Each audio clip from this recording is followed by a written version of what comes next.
तो दोस्तों मिल चुके हैं भारत को 14वें उपराष्ट्रपति जगदीप धनखड़ के रूप में। वेंकैया नायडू के बाद में बनने वाले नए उपराष्ट्रपति का नाम है जगदीप धनखड़। आइए जानते हैं जगदीप धनखड़ जी के बारे में, लेकिन उसके पहले आप सभी का स्वागत है अद्वैत एजुकेशन में, जहां पर हम आपके लिए राष्ट्रीय और अंतर्राष्ट्रीय न्यूज और अपडेट लगातार लेकर आते रहते हैं।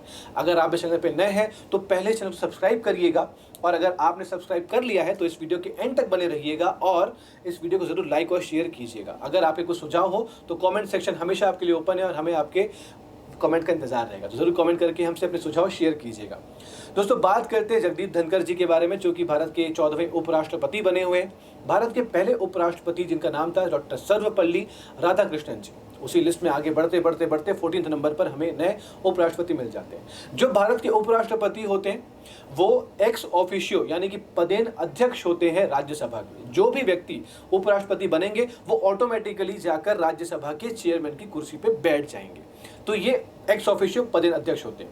आइए जानते हैं अगर हमें और आपको भारत का उपराष्ट्रपति बनना है तो क्या क्वालिफिकेशन होती है, क्या योग्यताएं होती हैं, किस तरह से चुनाव होता है, किस तरह से उनको रिजाइन करना पड़ता है, कितने साल का कार्यकाल होता है, तमाम चीजें जानते हैं इनके बारे में। और पहले जानते हैं कि जगदीप धनखड़ जी के अपोज में कौन खड़ा हुआ था कि इन्होंने जीत हासिल की तो कुछ ना कुछ वोट एक्स्ट्रा मिले होंगे। तो ये सब डिटेल इस वीडियो के अंदर पे, लेकिन आप इस वीडियो के एंड तक बने रहिएगा क्योंकि आपके लिए एक खास इंफॉर्मेशन जो आपके लाइफ में बहुत काम आएगी। क्यों? क्योंकि हम जिस देश में रहते हैं उस देश के सेकंड इंपॉर्टेंट पर्सन जो कि वाइस प्रेसिडेंट है, उनके इलेक्शन और उनकी डिटेल जानने का मौका इससे बेहतर और आसान तरीके से आपको कहीं नहीं मिलेगा। तो दोस्तों शुरुआत करते हैं आज इस वीडियो की, जिस वीडियो में हम पढ़ने वाले हैं वाइस प्रेसिडेंट ऑफ इंडिया के बारे में। तो शुरुआत करते हैं इस वीडियो की। तो सबसे पहले हम ये जान लेते हैं अगर आपको भारत का उपराष्ट्रपति बनना है तो सबसे पहली जरूरत क्या होती है, वो ये होती है कि आपको भारत का नागरिक होना पड़ेगा। You should be the citizen of India. Bharat का नागरिक होना सबसे जरूरी चीज होगी आपके लिए। इसके बाद बात करते हैं जगदीप धनखड़ जी के बारे पे। तो जब इलेक्शन हुआ तो इलेक्शन में हमेशा दो लोग खड़े होते हैं या दो से ज्यादा खड़े हो सकते हैं। तो यहां पर भी वैसे ही हुआ कि एक तरफ से आपको मिले जगदीप धनखड़ जी और एक तरफ से आपको मिलती है मार्गरेट आल्वा जी। मार्गरेट आल्वा ये आई थी government in the sense BJP या यू कह दीजिए एनडीए की तरफ से जो कैंडिडेट थे वो ये थे। यूपीए की तरफ से जो कैंडिडेट थे उनका नाम था मार्गरेट एल्वा। और सबसे जरूरी चीज कि भाई इलेक्शन तो हो रहा है, बट इलेक्शन में पार्टिसिपेट कौन कर रहे हैं, हम या आप? नहीं, ना हम पार्टिसिपेट करेंगे ना आप पार्टिसिपेट करोगे। तो पार्टिसिपेट करने वाले कौन होते हैं?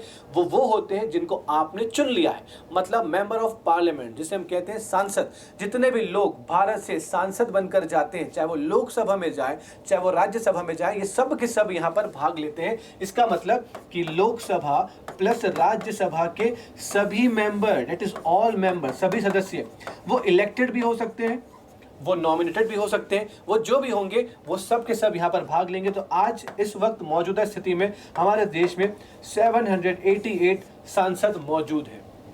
लोकसभा से अगर देखें तो 543, अगर राज्यसभा से देखें तो 245, कुल मिलाकर 788 सांसद जो हैं वो हमारे देश में मौजूद है, जिसमें से इस इलेक्शन में 63 लोगों ने पार्टिसिपेट नहीं किया। इसका मतलब बचे हुए हो गए हमारे पास 725। तो आप ये कहना कि इस इलेक्शन में टोटल 725 सांसदों ने मतदान किया था और हर एक सांसद का जो मत था वो इक्वल था, हर एक के मत की वैल्यू एक होगी। तो 725 लोगों ने मतदान किया, उसमें से 15 वोट जो थे जिसको क्या कर दिया गया, इसको बोला भाई ये तो इनवैलिड है, इसको अवैध घोषित कर दिया। इसका मतलब केवल 710 वोट में से ही इलेक्शन किया गया, जो चुनाव किया गया वो 710 वोट से इलेक्शन किया गया। और हमको पता है कि जगदीप जी ने इस इलेक्शन को जीत लिया, तो उनको मिले थे 528 वोट, इनको मिले हैं 528 वोट, मार्गरेट आल्वा जी को मिले हैं 182 वोट। तो जीत हो गई जगदीप जी की। सिंपल सा मैथड था। अब आपको क्या समझ में आ गया? That the vice president of India is indirectly elected, मतलब इन्हें अप्रत्यक्ष रूप से निर्वाचित किया जाता है, जिसमें भाग लेते हैं संसद के सभी सदस्य, चाहे वो लोकसभा के हो चाहे वो राज्यसभा के हो। और इनको होना जरूरी क्या है कि इनको भारतीय होना बहुत जरूरी है। और क्या जरूरत है?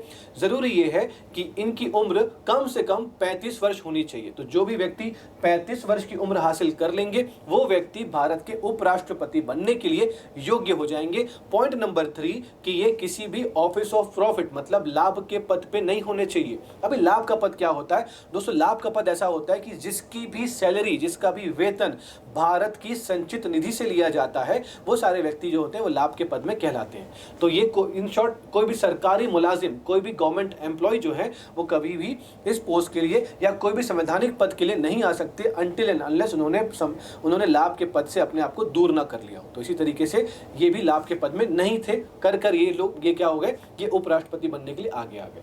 जो आगे आ गए तो इनके इलेक्शन में भाग लेने वाले कौन थे ये हमने देख लिया। अगर इनको अपने ऑफिस से रिजाइन करना है, जाना है, छोड़ना है, तो ये रेजिग्नेशन देकर जा सकते हैं। किसको रेजिग्नेशन देंगे?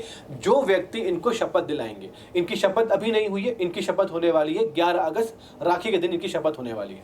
तो शपथ समारोह में बात करेंगे तो शपथ कौन दिलाएंगे? तो उपराष्ट्रपति की शपथ दिलाने का काम करते हैं राष्ट्रपति साहिबा, क्योंकि इस वक्त हमारे देश की जो राष्ट्रपति हैं द्रौपदी मुर्मू जी, वो इनको शपथ दिलाएंगी उपराष्ट्रपति की। तो इस साल 2022 हमारे पास 2 नए मुखिया लोग आ चुके हैं, एक है राष्ट्रपति, एक है उपराष्ट्रपति। द्रौपदी मुर्मू जी है भारत की एक नई राष्ट्रपति और ये साहब जो है ये बन चुके हैं भारत के उपराष्ट्रपति। तो 2 नए अपॉइंटमेंट और दोनों ही एग्जाम के लिए और एक इन्फॉर्मेशन के लिए बहुत ही इंपॉर्टेंट, बहुत ही जरूरी।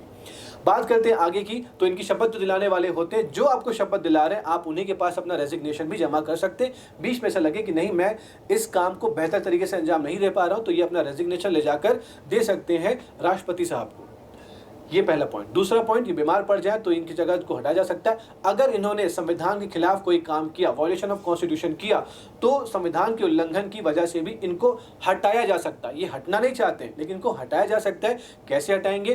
क्योंकि मैंने कहा कि ये राज्यसभा के पदेन अध्यक्ष होते हैं, इसीलिए इनको निकालने की प्रक्रिया भी राज्यसभा में शुरू होगी और वहां पर जितने लोग मौजूद होंगे और मत देंगे उनकी मेजोरिटी से, उनकी बहुमत से इनको वहां से हटा दिया जाएगा। लेकिन क्योंकि ये बहुत ऊंचे पद में, इसलिए इनको हटाने के पहले आपको 14 दिन का नोटिस देना पड़ेगा।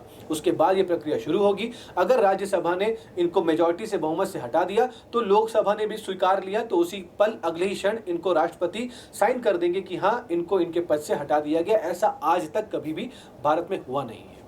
तो दोस्तों ये थी बात इनकी।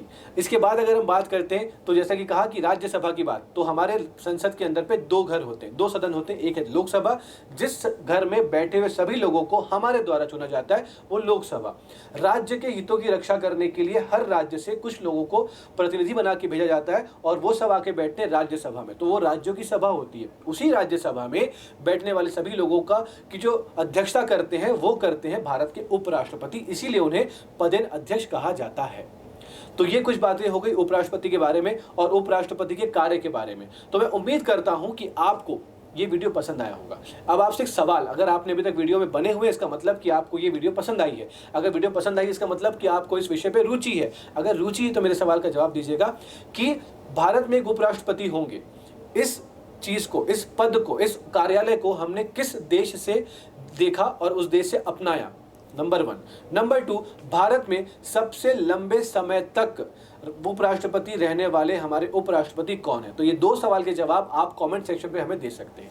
अगर वीडियो पसंद आई होगी तो जरूर इस वीडियो को शेयर कीजिएगा, लाइक कीजिएगा और कमेंट सेक्शन में तो आपको कमेंट करना ही करना है। और बने रहिए हमारे साथ आगे आने वाले बहुत ही मजेदार वीडियोस के लिए, बहुत ही खास इन्फॉर्मेशन के लिए। तब तक के लिए जय हिंद, शुभ रात्रि, धन्यवाद।